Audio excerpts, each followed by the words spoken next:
Hey there, welcome back. Tonight, we're diving into something a little different. Not epic battles or legendary standoffs at Thermopylae. No, tonight is about history's why you wouldn't last a day as a Spartan warrior. So, you can finally fall asleep while listening to someone talk about Spartan.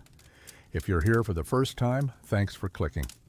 If you're back from the Viking torture series, wow, I didn't expect you to survive that. But here you are. Before we begin, take a second to like this video. If you actually enjoy the sound of calm narration, and if you haven't already, subscribe so you don't miss the next episodes. Because yes, there will be more daily episodes. Much more. And drop a comment below telling me where you're watching from and what time it is. It's always interesting to see who's up late around the world, surviving on tea and curiosity. All right. Lights out, eyes heavy, voice low. All right. Let's start at the very beginning. You were born, not in a hospital, not even on a soft bed. You were dropped onto the cold stone floor of a Spartan home, maybe even outside, under the stars, depending on how lucky or unlucky your family was. Welcome to birth in Sparta, where your first test of strength wasn't surviving infancy, it was surviving inspection. Yes, that's right. In Sparta, every newborn baby went through a ritual not of naming or blessing, but of judgment. Your father, or a group of elders, examined you immediately after birth. Were you strong, healthy, whole? If yes, congratulations, you got to live. If no, well, sorry, you were left on a hillside to die. Because in Sparta, weakness wasn't tolerated. It was discarded. So you passed the first test. You were healthy enough to stay. Now begins the real nightmare, because from the moment you could crawl, life in Sparta became a training ground. There were no toys, no lullabies, no soft words whispered over your cradle. Instead, you were wrapped in coarse cloth, not swaddled, but bound, trained to endure cold long before you understood warmth. You drank goat's milk, not breast milk. It was rough, harsh, designed to harden your stomach early. Softness was weakness, and in Sparta, weakness meant failure. Even as a child, you learned to eat less, to cry less, to flinch when struck. But never complain, because complaining didn't help. It only marked you as soft.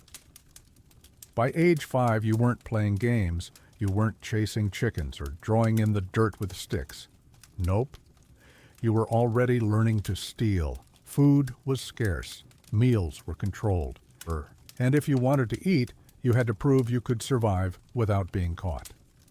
Stealing food was encouraged, not punished, but getting caught, that was. Because Spartans believed hunger built cunning. Hunger taught survival. So imagine being 5 years old, barefoot, ribs poking through skin, sneaking around a kitchen, trying to grab a handful of figs, while an older boy watches you like a hawk. Fail? You starve. Succeed? You get to eat. And maybe, just maybe, earn a nod from your trainer. A single nod.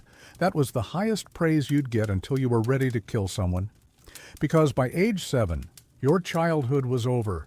Welcome to the Agog, Sparta's military academy for boys. This wasn't school. This was survival camp, run by hardened veterans who saw kindness as a disease. You were taken from your mother. Forever. She wouldn't follow. She wouldn't beg. She wouldn't cry, because Spartans didn't mourn children sent to war school. They celebrated them. Because from 7 onward, you weren't a son. You were a soldier. And your new home? A barracks made of stone and silence. No pillows, no stuffed animals, no warm fires, just straw beds, wool cloaks full of lice, and a group of boys who would either become your brothers in arms or your rivals in pain. Discipline started fast. You were stripped of your name, given a number, a place in line, a role to fill. You were taught to fight, to march, to bleed without crying. Every day began with a beating, not for disobedience. No, beatings were part of training. They taught you not to fear pain, not to react to it, to simply accept it. And if you cried, you got more, because in Sparta, emotion was a luxury, one you couldn't afford. So, yeah, you survived birth, you passed the inspection. You made it through your first years of near starvation, cold nights and beatings designed to strip away everything except obedience. Now comes the real challenge, surviving the agog. You made it through birth, barely. You were inspected, not celebrated. Left on a hillside if you cried too much or looked too weak, but you survived. Now comes the real nightmare, because at age 7, your childhood ends. Welcome to the Agog, Sparta's brutal military academy for boys. This isn't school. This is survival camp, run by hardened veterans who saw kindness as a disease. Let's begin with what happens when they take you away from your mother. She doesn't cry. She doesn't beg. Spartans didn't mourn children sent to war school. They celebrated them, because from 7 onward, you weren't a son. You were a soldier, and your new home? A barracks made of stone and silence. No pillows, no stuffed animals, no warm fires, just straw beds, wool cloaks full of lice, and a group of boys who would either become your brothers in arms or your rivals in pain. Discipline started fast. You were stripped of your name, given a number, a place in line, a role. To fill, you were taught to fight, to march, to bleed without crying. Every day began with a beating, not for disobedience. No. Beatings were part of training. They taught you not to fear pain, not to react to it, to simply accept it. And if you cried, you got more. Because in Sparta, emotion was a luxury, one you couldn't afford. So, yeah, you passed the inspection. You made it into the Agog. Now comes the real challenge, surviving it. Your days are filled with drills, marches, and exhaustion so deep, your body forgets what sleep feels. Like food is scarce, you're given just enough to keep moving, but never enough to feel full. The staple? Black broth, a thick, blood-red soup made from boiled pig's leg, vinegar, salt, and absolutely no mercy. It smells like regret and tastes worse. Some say it was meant to make you grateful for anything. Others believe it was designed to test your willpower. In either way, you eat it or starve, because in Sparta, hunger wasn't punishment, it was practice. Sleeping arrangements? Minimal. You lie on mats of reed, if you're lucky. If not, just hard-packed dirt beneath you and stars above. You share space with other boys, some older, some crueler. Nights are cold. Days are colder. There's no softness here, no comfort, no warmth unless you earn it through endurance. Now imagine being naked most of the time. Spartan boys wore minimal clothing, often just one cloak a year. In winter, they walked barefoot through snow. In summer, they marched across burning earth until their soles blistered and cracked. Why? Because soft feet were weak feet. Soft skin was weakness. And in Sparta, weakness was death. You learn to steal food, not because it's fun, but because starvation is the only teacher that speaks louder than the instructors. Stealing is encouraged. Getting caught is punished. So you become clever, quick, silent. You learn to move like a shadow, to survive like a ghost, and if you fail, well, there's always the chance you won't live long enough to see 12. Because yes, boys died in the Agog, from beatings, from exposure, from sheer exhaustion, and no one mourned. They believed death in training meant you weren't fit for war, so you pushed through the cold, through the hunger, through the bruises that never quite fade, because in Sparta, pain wasn't something to avoid. It was something to master. So, you've survived birth. Barely. You were inspected, not celebrated, left outside to prove your worth before you could. Walk now comes something most people don't think about when they imagine Sparta. What happened if you were born a girl? Because, yes, in the land of warriors, women weren't spared from hardship. They were expected to be strong, disciplined, obedient, and above all, silent. Welcome to Spartan womanhood, where weakness was discarded like broken armor, femininity meant endurance, and motherhood came with a side of survival training. Let's begin at dawn. You wake up at age 10, muscles sore from yesterday's drills. Your feet are calloused from running barefoot across stone paths. Your back aches from carrying water jugs heavier than your body weight. There is no softness here, no luxury, no pity. Your world isn't ruled by swords or shields, it's ruled by expectation.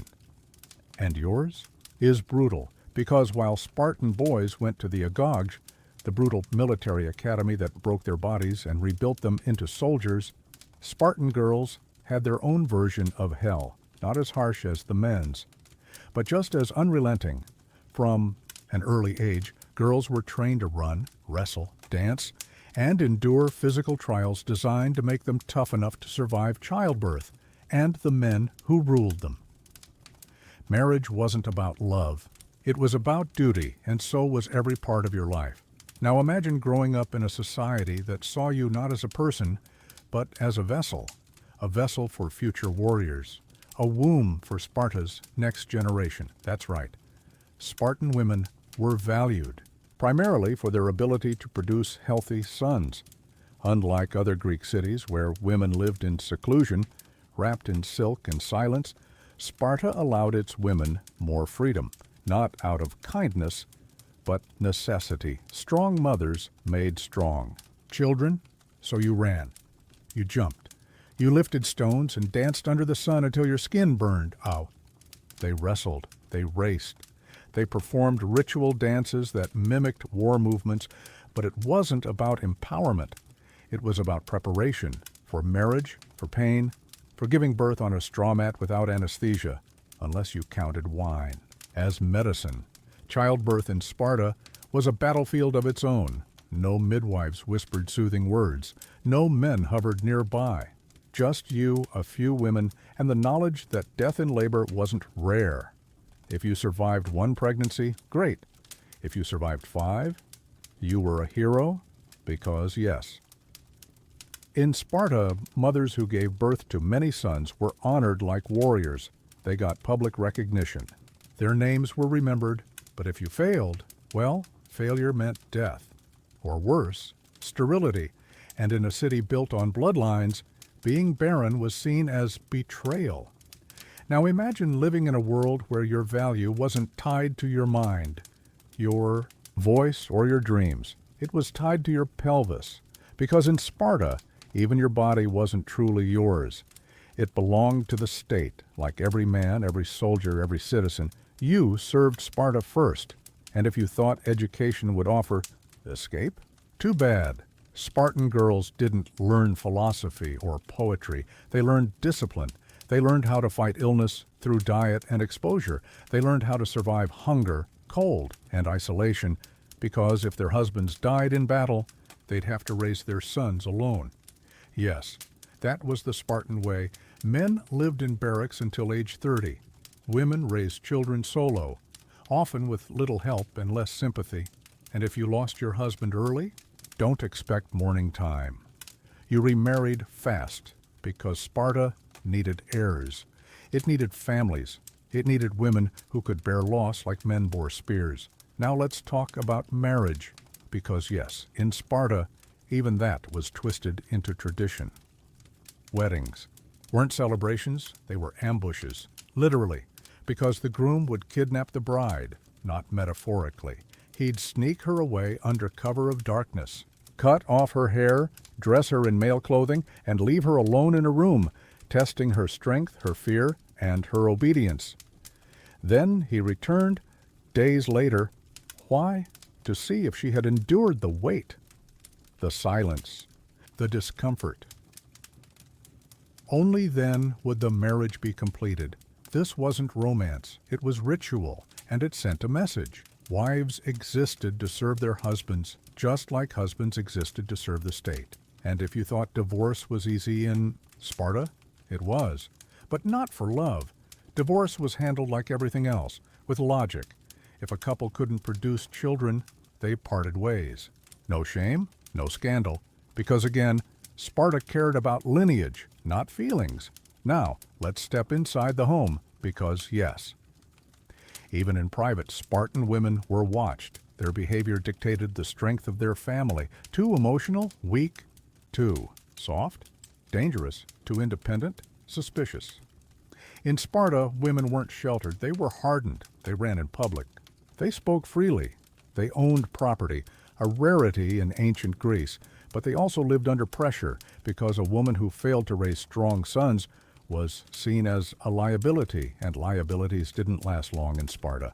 So, whether you were a queen, a farmer's daughter, or a widow raising orphans, your life was a test of silence, of endurance, of loyalty.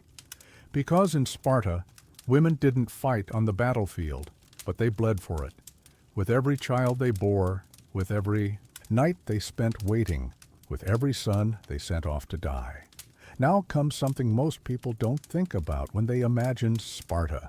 What did Spartans actually eat? Because, yes, in the land of warriors, food wasn't fuel, it was punishment. Welcome to Spartan cuisine, where flavor is forbidden, nutrition is questionable, and every bite is meant to teach you how to suffer. With dignity, let's begin at dinner. The sun dips behind the mountains of Laconia. The training fields are quiet now, filled only with the wind and the echo of young boys screaming during beatings. You shuffle into the mess hall, barefoot, shirtless, hungry enough to chew on your own fingers. This isn't a feast. It's not even a meal. It's a ritual, a test. And if you thought Roman food was bad, wait until you see this. Because today's special, black broth, yes. That thick blood-red soup made from boiled pig's leg, vinegar, salt, and absolutely no mercy. It smells like regret and tastes worse. Some say it was meant to make you grateful for anything. Others believe it was designed to test your willpower. Either way, you eat it or starve. Because in Sparta, hunger wasn't just common, it was encouraged. Food was rationed. Meals were minimal, and flavor was weakness. Now let's talk about what passes for nourishment in this world. Your daily diet consisted of black broth, the infamous staple, barley bread, olives, cheese, if you were lucky. Wine, water was poison. Anyway, that's it. No meat unless you stole some, no fruit unless it fell off a tree and landed in your lap. No vegetables unless they were boiled into submission and served as afterthoughts. Because in Sparta, food wasn't about health, it was about endurance. Eating was less about filling your stomach and more about proving you could survive without complaining. Even the elite ate roughly the same thing. Nobles didn't get dessert, they didn't get spiced stews or honey-drenched cakes. They got the same black broth as everyone else, and that's saying something. Now, imagine sitting at a wooden table, surrounded by other warriors who look half-starved and fully insane. There's no privacy, no soft lighting, just torches casting flickering shadows across stone walls and tired faces.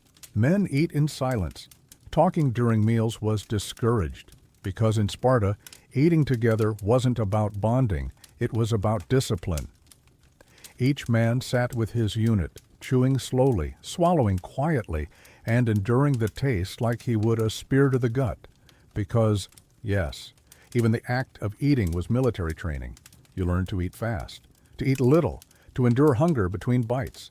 Starvation built strength. Hunger sharpened focus. And if you wanted more, too bad. Because in Sparta, begging for seconds meant you weren't ready for war.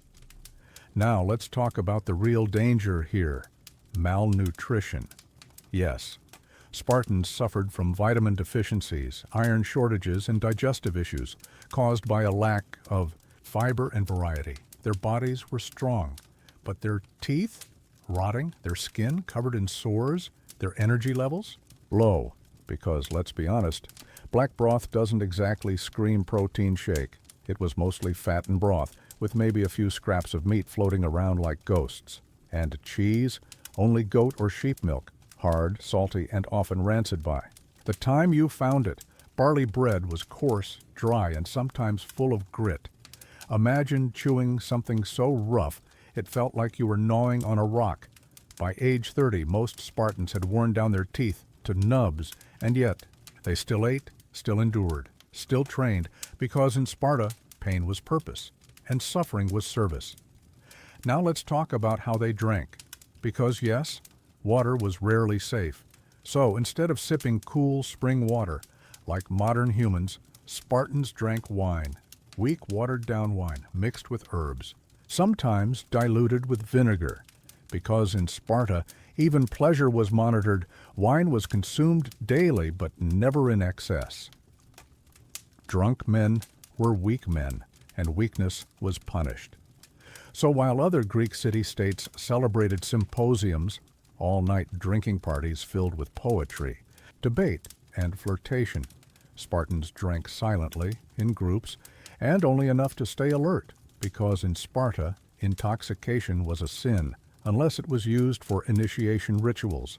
Yes, there were rumors that older warriors forced younger ones to drink until they vomited, just to see if they could handle humiliation. If you threw up in front of your squad, well, better luck next time. Now, let's talk about how they really survived, because yes, starvation was part of training. Boys were given just enough food to keep them alive, and then told to steal the rest. Stealing food was encouraged, not just as survival, but as skill building. A good warrior knew how to move unseen, how to take what he needed, how to feed himself without asking. Getting caught stealing, that's when the real punishment came, not because you took food, but because you were bad at it. Because in Sparta, hunger wasn't about poverty, it was about preparation for war, for death, for everything that waited beyond the safety of home.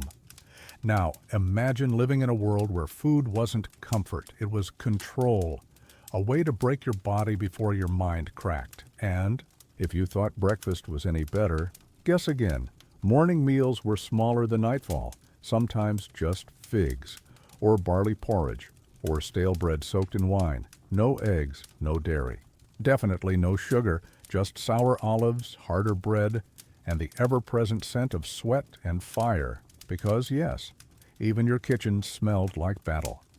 Now let's talk about what happened if you got sick. Because yes, malnutrition, parasites, and poor dental hygiene meant illness was constant.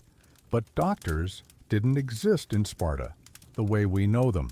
Instead, healing came from observation, from tradition, from watching others bleed out on the battlefield and learning which wounds killed. Fast, and which gave you time to pray. Herbs were used, sure, but medicine wasn't respected. Warriors believed in suffering over science. Pain was proof of strength. Illness was weakness, and weakness was weeded out early. So, if you couldn't stomach the black broth one day, no sympathy, no nurse, no warm bed, just a stern look and a push back into training. Because in Sparta, the only cure for sickness was work, hard labor, cold baths, more beatings, and eventually either recovery or death. Now imagine surviving all of this. You've eaten nothing but black broth and hope for years. Your body is lean, scarred, and hardened by starvation. Your teeth are crumbling, your muscles are strong, but your bones are brittle, and still but you march forward. Because in Sparta, hunger wasn't a problem, it was a lesson. You've endured the black broth that haunted your dreams, walked barefoot through snow until your feet cracked like dry earth, and learned to steal food just to eat.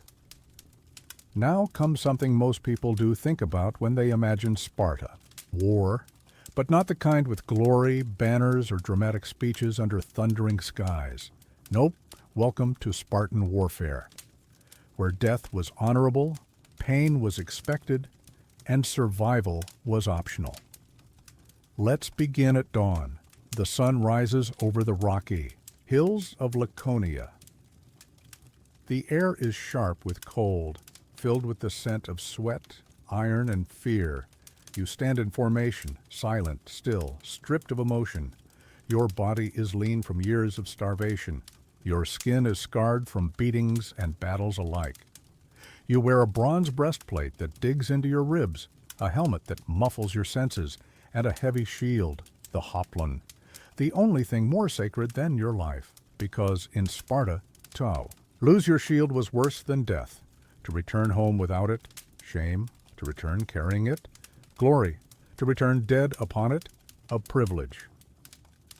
Now let's talk about what war really meant for Spartans.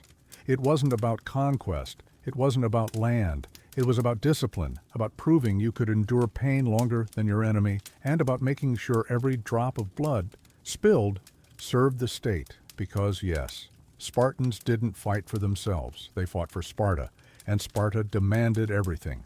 So imagine standing in the phalanx, that wall of warriors, locked together like pieces of a deadly puzzle. Each man holds his spear in one hand, shield in the other, no archers, no cavalry, just rows of men, shoulder to shoulder, pushing forward as if trying to force their way through fate itself. This was the phalanx formation, brutal, unyielding, and built for one purpose: to crush the enemy through sheer weight of will. There was no flanking, no sneaking around, no clever tactics, just raw power, muscle, training, and the knowledge that turning back meant execution. Yes, if you fled battle, you weren't just exiled, you were disgraced. In Sparta, cowards lived in shame. Long after they should have died, they lost their place at the mess hall. Their wives refused them. Their mothers wouldn't speak to them, because in Sparta, dying was better than dishonor.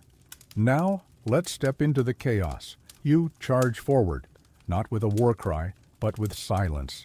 Spartans didn't scream before battle. They sang, yes, before war. Spartan warriors marched into combat humming choral songs, eerie low chants that sent shivers down spines and warned enemies that death was coming. And it was disciplined. As you close the distance, the world narrows. The sky disappears behind bronze helmets. The horizon shrinks to the edge of your spear. Then comes the crash. Shields slam into each other like thunder striking stone. Spears jab. Blades slash. Men fall. Blood sprays across your armor. Some of it yours, some of it someone else's. Your legs burn. Your arms ache. But you don't stop, because Spartans didn't retreat. Not unless ordered, and even then, you questioned whether you deserved to live. Now let's talk about how this all started. War wasn't just a duty, it was destiny. From age 7, you trained for this moment, learning to march, to fight, to bleed. By 20, you were assigned to a unit, a brotherhood bound not by blood, but by shared suffering. By 30, you were officially a citizen, but only if you could prove yourself in battle.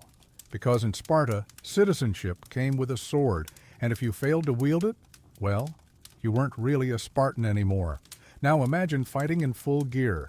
Your shield weighs over 15 pounds. It's round, heavy, and designed to protect both you and the man beside you.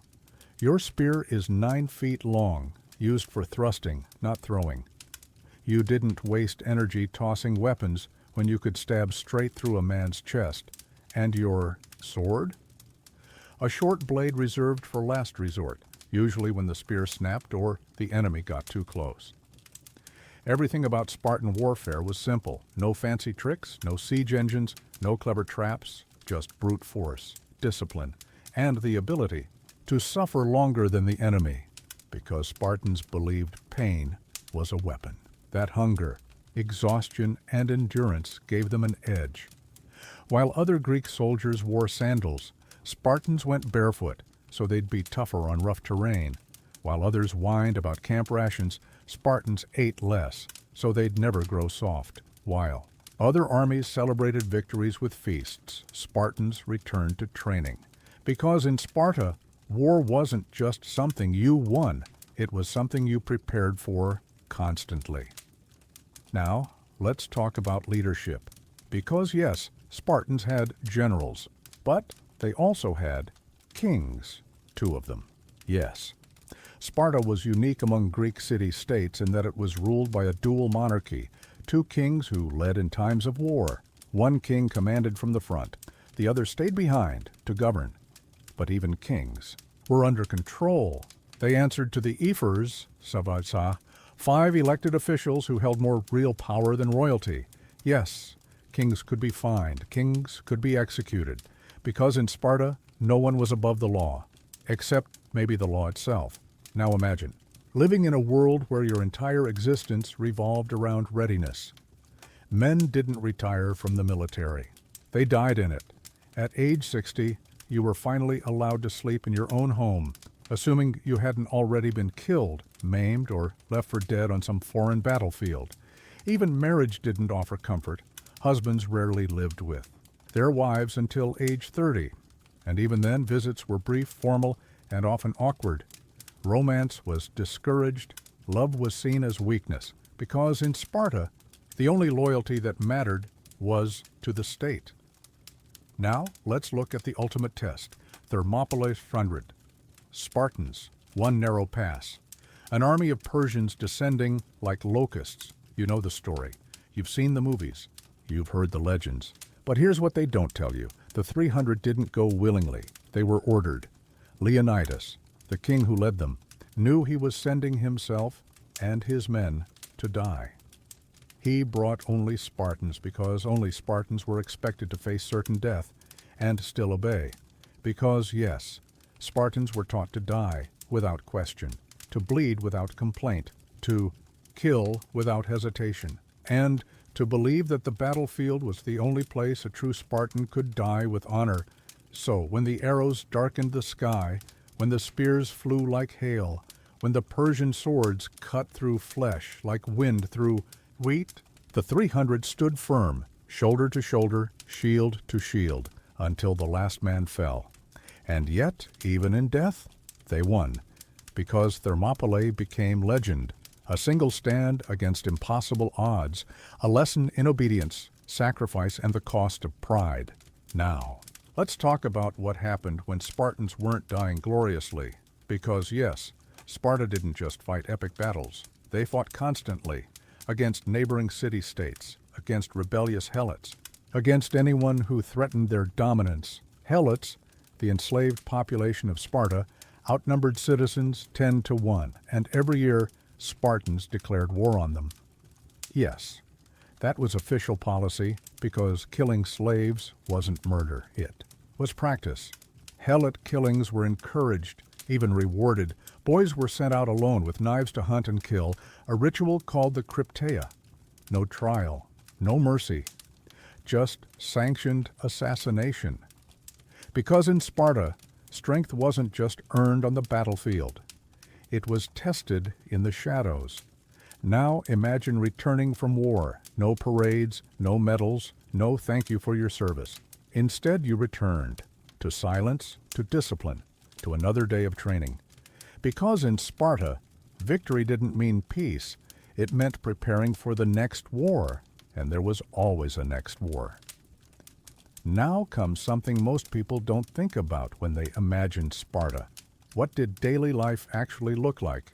Because yes, in the land of warriors, every moment wasn't spent fighting or training. Sometimes it was spent standing still, or waiting, or suffering quietly, while pretending to be fine. Welcome to Spartan, daily life, where everything was rigid, boring, and possibly deadly. Let's begin at dawn. The sun rises over the rugged hills of Laconia. Cold wind cuts through the barracks like a blade that missed its target yesterday. You wake up on a thin mat of straw, barefoot, shirtless, and shivering. No blankets, no pillows, just stone floors, and the sound of your fellow soldiers already whispering prayers to Ares. Yes, that's right. Even in Sparta, there were routines beyond war, and today is no different. Your day starts with discipline. Not just physical, mental. You rise before sunrise. You make your bed perfectly. If not, someone beats you for disorder. Because in Sparta, chaos had no place, only structure. Once dressed in your standard woolen tunic, scratchy, coarse, and probably full of lice, you head to morning drills. But first, breakfast, which brings us to one of the most horrifying parts of Spartan culture. The black broth, yes. This thick, blood-red soup made from boiled pig's leg, vinegar, salt, and absolutely no mercy was your only real meal. It was meant to teach you to stomach anything, to strip away flavor, to remind you that food wasn't pleasure, it was survival. Some say it was so disgusting Even pigs refused to eat the leftovers, and yet Spartans drank it every day, because softness was weakness, and weakness got you left on a hillside to die after breakfast, if you can call it that. You report for duty. Your job depends on your age. If you're under 30, you live in the barracks, no matter what, even if you're married. Yes, that's right. Men didn't live with their wives until they turned 30.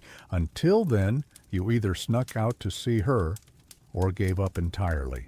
Because in Sparta, family came second, duty came first. So whether you were patrolling the city, guarding the borders, or drilling in formation, your time was owned by the state. There was no work-life balance. There was only obedience. Now imagine living in a world where your entire existence revolved around order. Every action monitored, every word measured, every failure punished. Romance not encouraged, love seen as dangerous. Loyalty to the polis was the only thing that mattered. And if you thought modern jobs were stressful, try being a Spartan soldier who could be executed for falling asleep during watch duty, or worse, for getting a spear. Because yes, losing your weapon was a capital offense. True Spartan never dropped his shield, never lost his spear, never returned home without honor, or he didn't return at all. Now let's talk about how you lived. Because in Sparta, comfort was forbidden. Homes were simple, unadorned, built from clay bricks and wooden beams. Furniture was sparse. Decoration frowned upon. Wealth was discouraged. Luxury was punishable. If you were rich, you couldn't show it. Soft beds? Nope. Fine clothes? Forbidden jewelry? For women only. And even then, only enough to prove your status without inviting suspicion. Because in Sparta, excess was treason. Everything was shared. Food, shelter. Even your wife, if the elders decided she needed a stronger heir. Marriage didn't mean privacy. It meant producing strong children for the state. And if your wife wasn't giving you sons fast enough, well, maybe you should share her with a better man. Yes, that's right. Spartan men were encouraged to lend their wives to stronger warriors. Because again, love wasn't important. Strength was. Family wasn't sacred. Lineage was. So, if you wanted your house to endure, you accepted this. You swallowed pride like black broth, and you kept marching. Now imagine going through life without ever having a personal possession worth keeping. Spartans banned gold and silver coinage. Instead, they used iron bars soaked in vinegar to make them useless to thieves. Because wealth bred greed. Greed bred weakness. Weakness got you exiled or killed. So you wore the same cloak year-round, slept on the same cold floor, drank the same wine mixed with water. And if you thought holidays would offer escape, too bad. Sparta had festivals, sure, but they weren't fun. They were brutal endurance tests. Boys whipped themselves during rituals, to Artemis Orthia until they bled, and some died doing it. Girls danced in public ceremonies wearing minimal clothing, tested for strength, agility, and fertility. Everyone watched. Everyone endured. Because in Sparta, joy wasn't earned through laughter. It was earned through suffering. Now let's talk about communication, because yes, Spartans spoke, but rarely more than necessary. Their speech was short, blunt, to the point. They were famous for their brevity. One-word answers. Minimal conversation, maximum meaning. That's where we get the word laconic. Short and to the point. Because in Sparta, talking too much meant you had nothing useful to say, and wasting breath was a sign of weakness. So, you learned to speak only when needed, and only with few words. Retreat? No. That's the most famous example, a mother handing her son his shield with those two words. Because in Sparta, conversation was combat. Now imagine trying to raise kids in this environment. Children were not spoiled. They were stripped of affection, taught to obey, taught to suffer, taught that crying was a crime. By age 7, boys were taken from their mothers forever. Girls stayed longer, but only to be trained in endurance, dance, and childbearing. They ran, they wrestled, they learned to survive hunger and cold, because in Sparta even daughters had to be strong enough to raise future warriors. And if you failed, well, death was always an option. Infanticide was rare but not unheard of. Weak infants were abandoned, and weak children left behind during training, because Spartans believed only the strong deserved to grow up. Now let's talk about what happened after dinner, because yes, you ate again. Same black broth, same stale bread, same sour wine. But once the meal ended, you didn't go home. You went to the mess hall. Yes, even as adults, Spartan men dined communally, not with family, but with their unit. And if you couldn't afford your share of food, you were expelled from society, literally exile for missing meals. Because in Sparta, loyalty to your brothers in arms was greater than loyalty to your own blood. And if you were poor, too bad. Sparta had a strict class system. Full citizens, Spartiates, were the elite warriors. Then came the perioikoi, free non-citizens who handled trade, crafts, and commerce. At the bottom, the helots, enslaved people who outnumbered Spartans 10 to 1. They farmed the land, fed the army, lived under constant threat of execution because, yes, Spartans declared annual war on their slaves every year, and any young warrior could kill a helot without consequence. It was called the Cryptia, a secret mission designed to train boys in stealth, killing, and fear. Because in Sparta, murder was part of education. Now imagine living in a world where your entire identity was tied to the group. No individuality, no creativity, no deviation, just rules. Rules about what to wear, how to speak, when to marry, how many children to have. Because in Sparta, freedom didn't exist unless it served the state. Even your thoughts were monitored. Because yes, spies existed. Elders watched boys closely. Officials reported suspicious behavior. Any hint of rebellion? Punished hard. Because in Sparta, the collective was everything. And you were just another piece, another drop of sweat, another drop of blood. What happened when you finally died? Because yes, in a city built on pain, death wasn't just an end. It was a test, a final exam, one you passed only if you died the right way. Welcome to Spartan death rituals, where funerals were rare, mourning was discouraged, and glory came wrapped in blood-soaked linen. Let's begin at dusk. The sun dips behind the rugged hills of Laconia.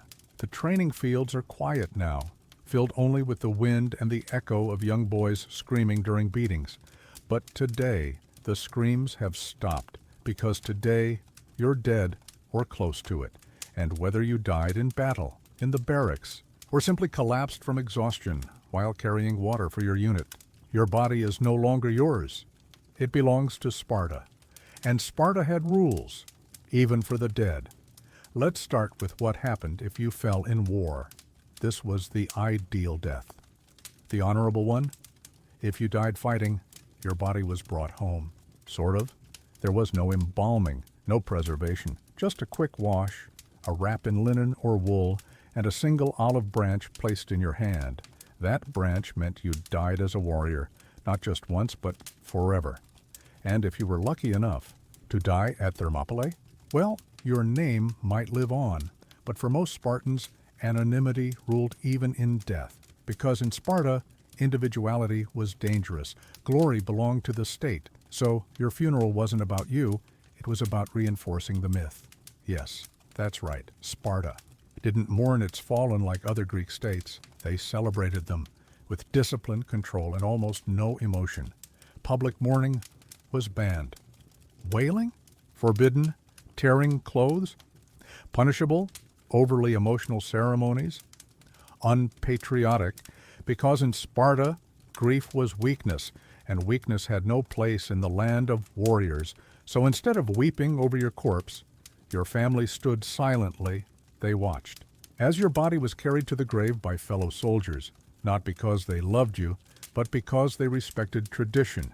Burial itself was simple. No grand tombs, no marble statues, no elaborate sarcophagi, just a shallow hole, some dirt, and maybe a few offerings, not for your soul, but for the gods. Because in Sparta, even death was political. Now, let's talk about what happened if you died without honor. Because yes, not all deaths were glorious. Some were shameful. If you fled battle, your body wasn't buried at all. It was left to rot. On display, a message carved in flesh. To Spartans, dying in retreat was worse than being alive in disgrace, and if you failed the agage, well, you weren't even counted among the living. Failure meant death, or exile, or worse, being labeled a mothax, a half-citizen treated with suspicion and forced into servitude. Because in Sparta, even the living feared the dead, especially those who hadn't earned their rest. Now imagine living in a world where your afterlife wasn't guaranteed. Romans believed in the underworld. Egyptians had elaborate burial rites. Spartans had nothing. Like that, their idea of the afterlife was vague, unclear. Did you go somewhere special? Maybe.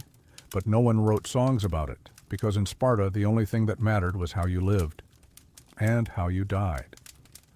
And if you died badly, well, good luck, because no one would remember you, no epitaph, no statue, just silence and silence. In Sparta was worse than death. Now let's look at what happened to your remains, unlike Athens, which honored the dead with inscriptions, wreaths, and poetry carved into stone. Sparta did the opposite. Graves were unmarked, names forgotten, tombs avoided, because again, softness was weakness. Honoring the dead too much meant risking attachment, and attachment led to fear. Fear led to hesitation. Hesitation got you killed. So, Spartans kept things cold, even in death. Most graves were communal, shared between soldiers who died in the same campaign. Sometimes your bones were burned. Other times, they were buried quickly beneath a pile of rocks. Either way, there was no luxury, no gold, no jewelry, no fancy urns, just ashes. Or dirt. And then you were erased. Because in Sparta, memory wasn't sacred, only strength was. Now let's step back and look at the bigger picture. What happened to the mothers, to the wives, to the children who lost fathers before they ever met them? Because yes, Spartan women endured more than just childbirth and discipline.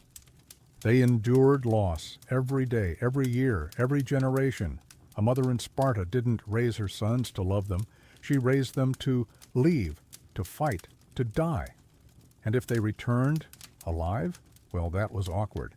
Because in Sparta, coming home wounded wasn't seen as bravery, it was seen as failure. A man who limped back from war was pitied. A man who fled was exiled. And his mother wouldn't welcome him, because in Sparta, even mothers followed the code. They didn't cry for their dead. They didn't beg for mercy. They didn't pray for peace. They taught their remaining sons to fight harder, because that was the Spartan way. Now imagine living in a world where your entire life was spent preparing for death. From birth, you were tested. At 7, taken from your family. At 20, sent to war. At 30, expected to lead. At 40, still marching, still bleeding, still obeying, until your body gave out. And even then, your death wasn't personal, it was political, because in Sparta, everything was. Death wasn't a release, it was a continuation of duty, of sacrifice, of the state. So, next time you complain about your job, your commute, or your boss, remember the Spartans. They didn't get sick days, they didn't get weekends, they didn't get retirement. They got spears, they got shields, they got silence. And when they died, they got less than a footnote. You made it through the agage, where boys were stripped of names, fed black broth, and taught that pain was purpose. Now comes something most people don't think about when they imagine Sparta. What happened if you broke the rules? Because yes, in the land of warriors, crime didn't mean prison time. It meant beatings, exile, or worse. Welcome to Spartan law, where discipline ruled everything, freedom was a myth, And mercy, that was a sign of weakness. Let's begin with, what passed for justice in this world? There were no courtrooms like we know them, no lawyers arguing your case, no juries weighing evidence. Nope. In Sparta, punishment was instant, public, brutal. If you broke the rules, even small ones, you got whipped, or worse, starved, or forced into silence until you learned obedience. Because in Sparta every rule had teeth, and every violation came with blood. Now imagine living in a society where the only thing faster than your reflexes was the state's response to disobedience. There were no trials, no defense, just elders, judges, and the ever-present threat of being flogged until you bled. Even minor offenses like talking out a turn or failing a drill could earn you lashes. And not just one or two. No, the Spartans believed endurance was strength, so you stood still while someone beat you with a whip, not because you were guilty, but because you needed to prove you could take it. Because in Sparta, the goal wasn't to correct behavior, it was to erase weakness. Now let's talk about theft, because yes, food was scarce, meals were minimal, and hunger was constant. But stealing to survive wasn't always allowed. Sure, young boys were encouraged to steal food during training, but only to build cunning. Getting caught? That was the real crime, because in Sparta it wasn't about survival. It was about execution. Some stories claim boys died from starvation rather than risk another beating. Others say they stole chickens, snuck into kitchens, and lived like shadows, just to eat. But if you failed, too bad. Your stomach growled louder than your will to live. Now let's move beyond petty crimes. What happened if you committed something serious? Treason, desertion, cowardice. These weren't just frowned upon. They were punished by death.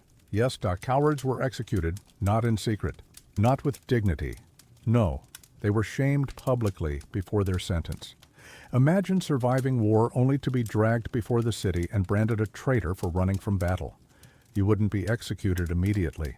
No, first, you'd be humiliated, stripped of status, mocked by your unit, forced to live as an outcast until someone decided you'd suffered enough.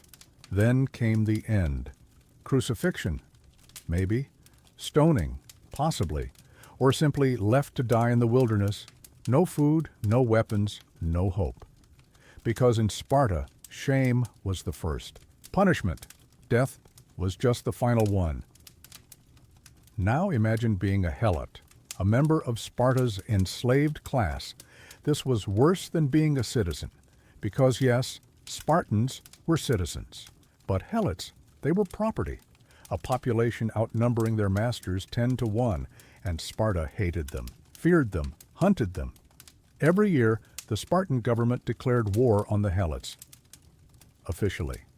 Yes, that's right. Helots weren't just oppressed. They were fair game. Any young warrior could kill one without consequence. This ritual was called the Crypteia, a sanctioned campaign of terror. Boys were sent into the countryside with knives, orders, and nothing else. Their mission, to find helots, to kill them silently, to return stronger, because in Sparta, murder was training. And if you thought exile was easy, too bad. Being exiled from Sparta meant more than just leaving home. It meant losing everything. Your place in the military, your rights as a citizen, your spot at the mess hall, and worse, you couldn't leave. Because yes, Spartans who fled were hunted down like criminals. If you were found, you were brought back and punished publicly, because in Sparta, betrayal was personal and weakness unforgivable. Now let's talk about women and the law, because yes, even Spartan women were bound by strict rules. They couldn't own land freely. They couldn't marry without permission. And if they stepped out of line, well, they weren't whipped, but they were watched, they were trained, and if they gave birth to a weak child, too bad. The baby didn't get a second chance. It got abandoned, left on a hillside to die under the stars, because in Sparta, even mothers played by the code. Strength was law. Failure was disgrace. Now imagine living in a world where laws weren't. Written, they were beaten into you. There were no scrolls full of legal jargon. No public debates over policy, just tradition and fear, because in Sparta laws weren't meant to protect you. They were meant to control you. From birth to death, every action was monitored, every failure punished, every moment spent questioning, your life wasted. Because in Sparta, doubt was dangerous, and danger led to discipline. What actually ruled Sparta?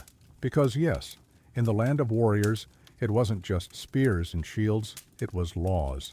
Brutal ones, and discipline so extreme, even your worst boss would look soft by comparison. Welcome to Spartan law and order, where freedom was an illusion, mercy was weakness, and every rule was enforced with blood and silence. Let's begin.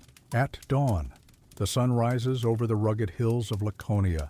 The training fields are already buzzing with boys running barefoot through mud, men drilling in formation, and elders watching like hawks for any sign of weakness. There is no trial, no jury, no lawyers arguing your case under torchlight, just tradition and beatings. Because in Sparta, laws weren't written, they were beaten into you. From age 7 onward, every citizen lived under one unbreakable code: to obey, to suffer, to fight, that's it. No room for debate, no space for rebellion. Even thinking about breaking the rules? Well, good luck with that toothache, because questioning authority got you labeled soft, and softness got you discarded. Now, let's talk about what passed for justice in this world. There were no courts, no judges, no public trials filled with drama, and speeches. Instead, there were elders, a group of older Spartans who watched everything. They judged behavior. They monitored boys. They decided who got whipped that week and who got to eat without punishment. If you broke a rule, and even small ones like talking too much or looking tired during drills, you got punished, and punishment was never light, because in Sparta, pain was the only teacher. Whippings were common, public, encouraged. Boys were flogged for mistakes, not to teach them right from wrong, to teach them how to take a beating. Some died under the lash. Yes, that's right. During rituals at the temple of Artemis Orthia, young boys were whipped until they bled, and sometimes longer. They stood still. They didn't cry. They didn't flinch, because in Sparta, suffering in silence meant strength, crying meant failure, and failure meant exile, or worse. Now imagine living in a world where the only thing stricter than the army was the state. Laws governed every part of life. Now, not just war, but food, speech, relationships, even how you slept. Want to sleep on a soft bed? Too bad. Softness bred weakness. Want to speak freely? Nope. Words had weight. Speaking out of turn meant punishment. Want to own nice things? Forget it. Luxury was forbidden. Riches were seen as distractions. Wealth was outlawed. Gold and silver were replaced with iron bars, soaked in vinegar, heavy, useless, and impossible to carry around like modern currency. Why? Because Spartans believed money led to greed. Greed led to comfort. Comfort led to weakness. And weakness got you killed? Now let's talk about theft.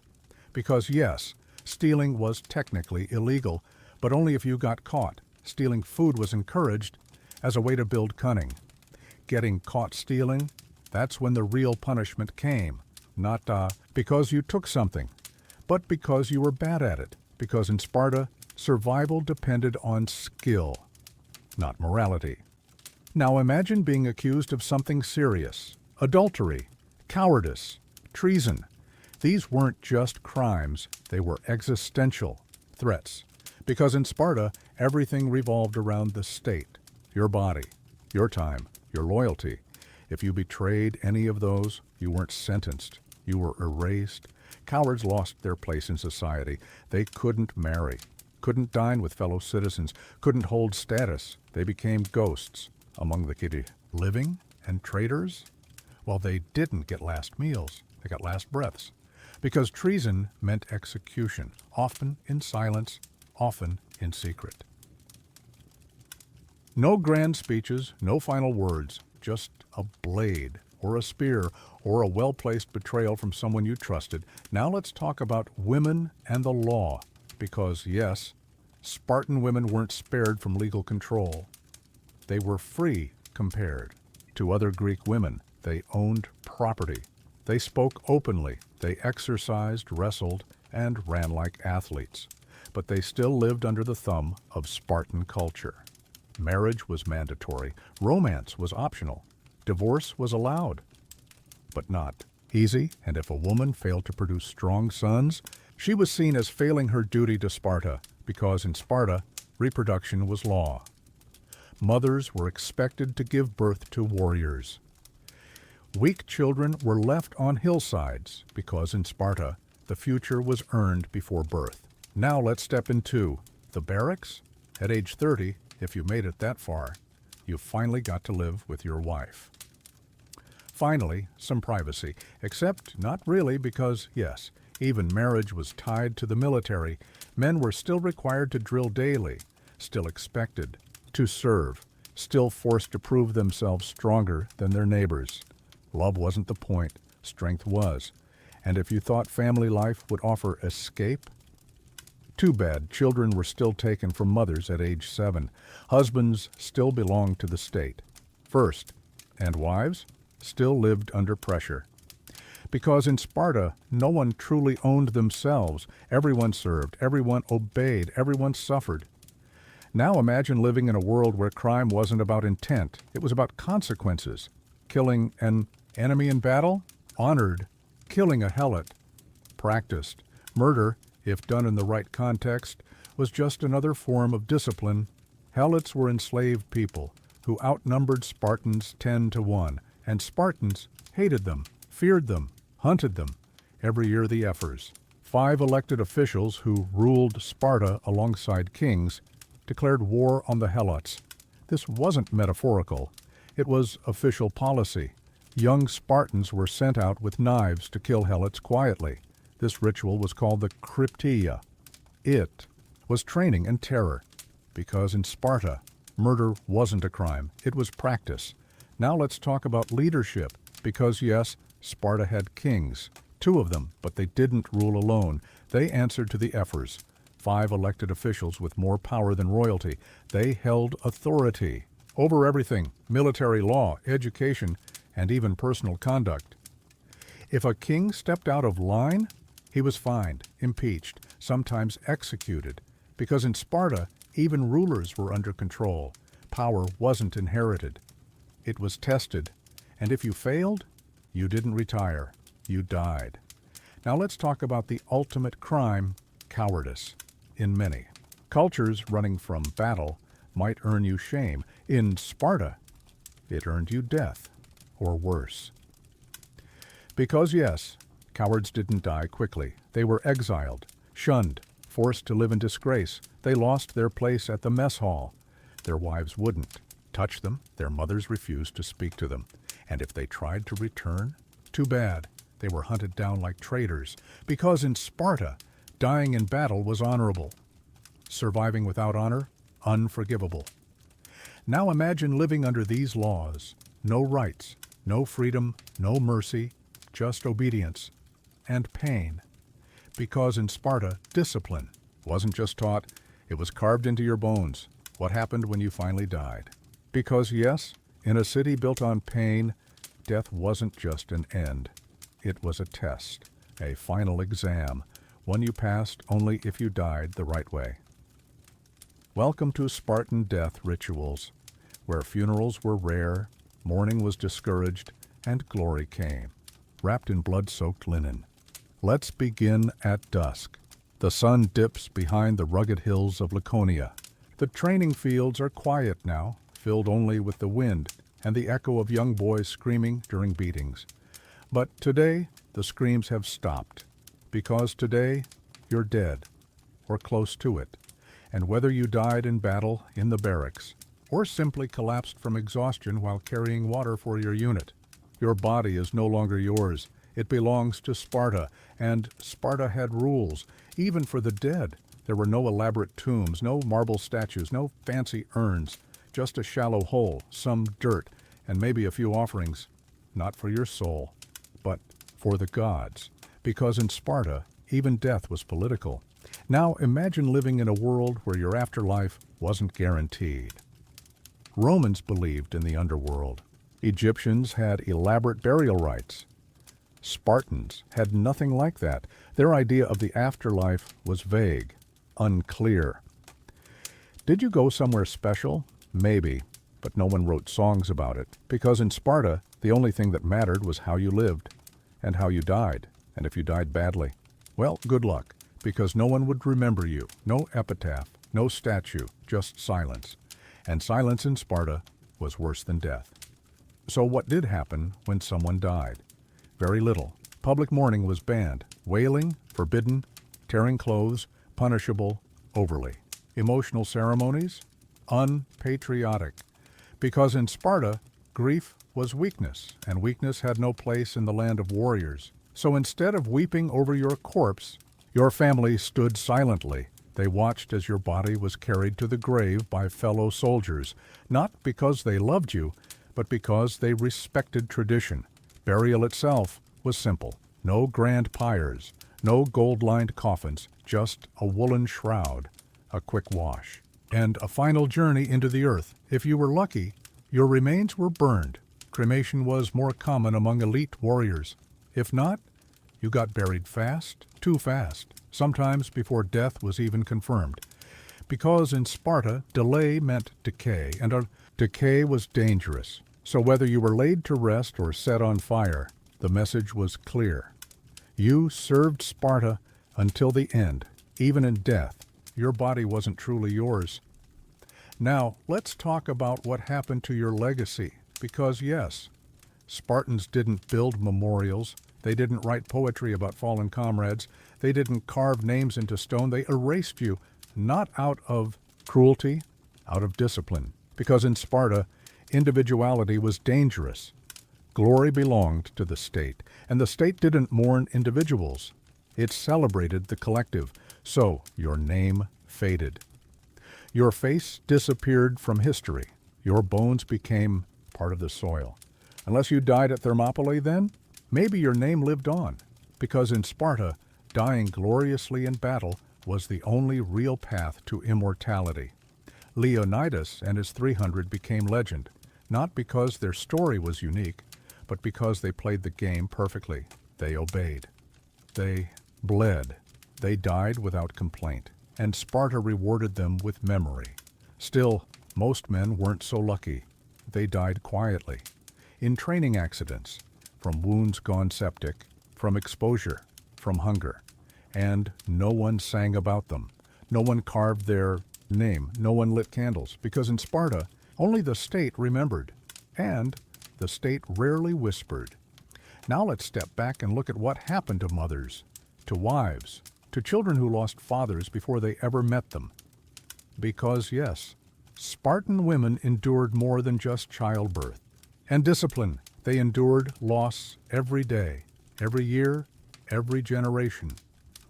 A mother in Sparta didn't raise her sons to love them, she raised them to leave, to fight, to die. And if they returned, alive, well, that was awkward. Because in Sparta, coming home wounded wasn't seen as bravery. It was seen as failure. A man who limped back from war was pitied.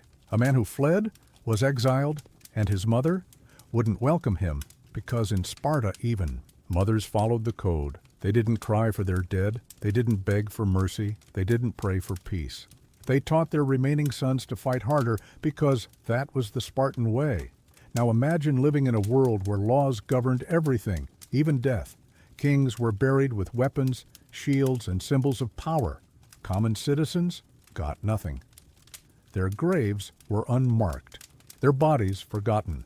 Some were placed in communal pits, shared between soldiers who died in the same campaign. Others were left in shallow ditches, because in Sparta, honor was earned through sacrifice, not ceremony.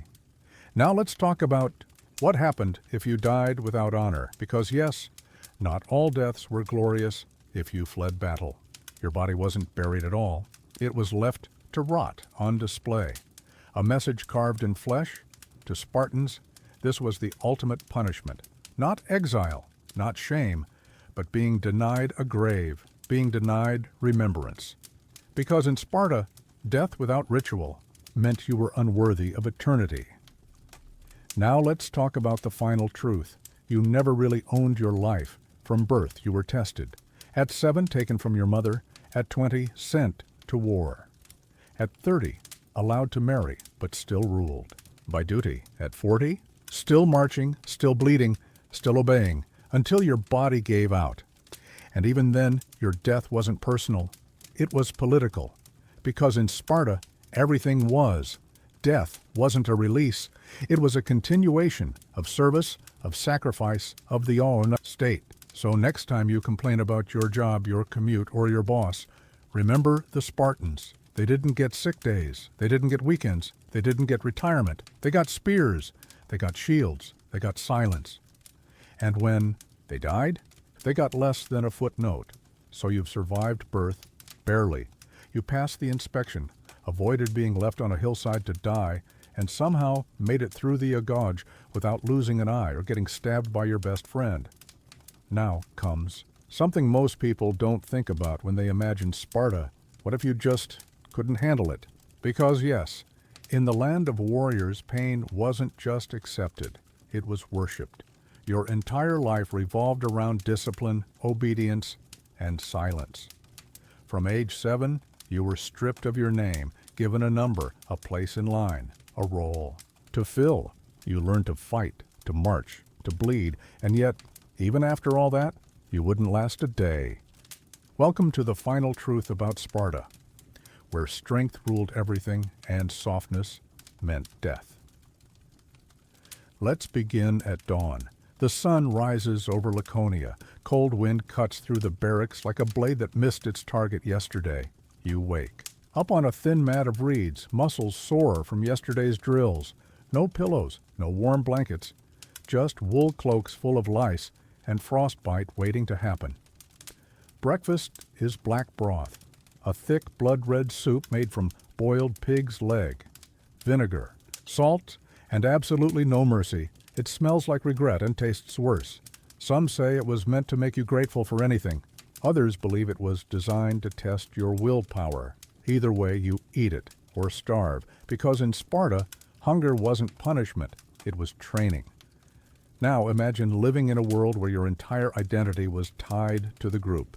There was no individuality, no freedom, no privacy, just obedience.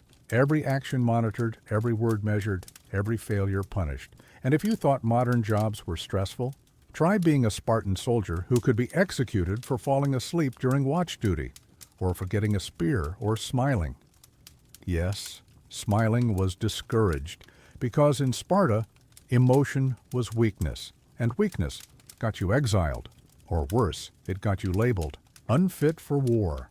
Now let's talk about what really broke men, because yes, Spartans were strong, but not unbreakable. They trained boys to steal food, to survive with minimal sleep, to endure beatings without flinching. But mental strength, that was never part of the curriculum, because in Sparta, fear wasn't treated. It was ignored. Stress wasn't discussed. It was buried under more marching, more drills, more silence. So what happened to the ones who cracked? We don't know their names. We don't have records of them breaking down behind closed doors. We only know that many simply disappeared. Some died in training.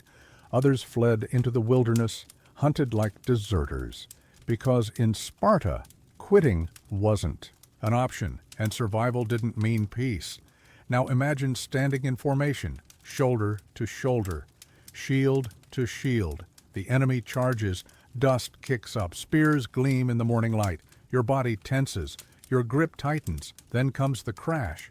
Shields slam into each other like thunder striking stone. Spears jab, blades slash. Men fall, blood sprays across your armor. Some of it yours, some of it someone else's. Your legs burn, your arms ache.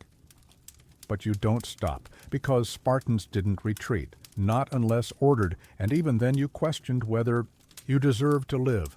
But what if you did run? What if, in the chaos, you turned back?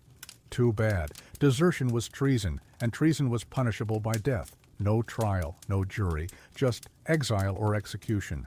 And if you survived that, you became a ghost, a man without honor, a man without home, because in Sparta your worth came from battle. Without it, you were nothing. Now let's step beyond the battlefield, because yes, Sparta wasn't just brutal in war, it was brutal in peace. Even minor offenses earned public lashings. Theft was allowed, but only if you didn't get caught. Getting caught meant more beatings, more shame, more suffering, because in Sparta, crime wasn't about intent, it was about consequences. If you failed to follow the rules, you weren't corrected, you were broken. Now let's look at women, because yes, even in Sparta, women had it rough. They ran, wrestled, endured physical trials, but not out of empowerment, out of necessity. Strong mothers made strong sons, so they trained girls to jump, to dance, to carry water jugs heavier than their bodies. But once married, their lives became quiet prisons. Men lived in barracks until 30. Women raised children alone. No intimacy, no companionship, just duty. Because in Sparta, marriage wasn't about love. It was about reproduction, about building an army from within the womb. And if you failed to bear sons, well, your value dropped faster than a bronze helmet in mud. So yeah, even women suffered, even in a society that gave them more freedom than Athens. Because in Sparta, everyone served, everyone obeyed, everyone bled. Now, let's talk about what happened when you finally aged out of service. At 60, you were allowed to return home, but home wasn't comfort. It was still cold, still harsh, still filled with younger men ready to take your place. And if you managed to live past 50, congratulations, you were practically a legend. Most men didn't make it that far. Injuries, infections, exposure, all of them silent killers. And yet, even those who survived remained hardened. They didn't soften in old age. They didn't tell stories. By firelight, they trained boys. They watched for weakness. They enforced the code. Because in Sparta, there was no retirement, only transition from soldier to elder, from warrior to warden. Now imagine living in a world where your entire existence was built on endurance. From the moment you were born, every test was about survival. Born healthy? Good. Endure the agony? Better. Survive war? Best. But what about happiness? What about love? What about dreams? Forget it. Because in Sparta, personal desires were dangerous. They led to hesitation. Hesitation got you killed. So you pushed forward. Through pain, through hunger, through silence. Because in Sparta, speaking too much meant you had nothing useful to say, and showing emotion, that was worse than stealing. Now let's talk about the ultimate question. Could anyone truly survive this? The answer? Probably not. Sparta didn't produce normal people. It produced soldiers, men who walked barefoot through snow until their feet cracked and bled, boys who stole food to survive. Knowing starvation was part of training. Women who bore children on straw mats, bleeding into dirt floors while praying their son would live long enough to be taken away. Families who ate together but never truly bonded. Brothers who fought side by side but rarely spoke of fear. Elders who watched everything and judged everyone. Because in Sparta, control was king, and freedom was an illusion. Now picture yourself trying to live this life. You wake up covered in lice, sleeping on a straw mattress that smells like a goat's armpit. You drink beer for breakfast because water tried to kill you. You wear one tunic for years. Stitched together by someone who probably didn't know how seams worked, you eat black broth that tastes like despair and feels like punishment. You train until your body breaks, then mend it just enough to keep going. You fight until your spear snaps, then pull your sword and keep swinging. You bleed, you suffer, you endure. And if you're lucky, you die in battle. If you're not, you limp home, broken and unwanted. Because in Sparta, wounded men didn't retire. They faded, they suffered, they begged for death. And even then, they weren't mourned. They were erased because in Sparta, memory was dangerous. Glory belonged to the state, and the state didn't remember individuals, only units, only victories, only legends carved into history by others. So next time you complain about your job, your commute, or your boss, remember the Spartans. They didn't get weekends, they didn't get promotions, they didn't get sick days. They got spears, they got shields, they got silence. And when they died, they got less than a footnote, because in Sparta, life wasn't about living, it was about serving, until you couldn't serve anymore. And then you vanished like dust on the battlefield, like whispers in the barracks, like breath in the cold. Thanks for watching. If you made it all the way through this series, drop a comment below telling me which part scared you the most, the starvation, the beatings, or the total lack of toothpaste. And if you enjoyed this journey into the brutal reality of Spartan life, smash that like button and subscribe for more deep dives into history's darkest corners.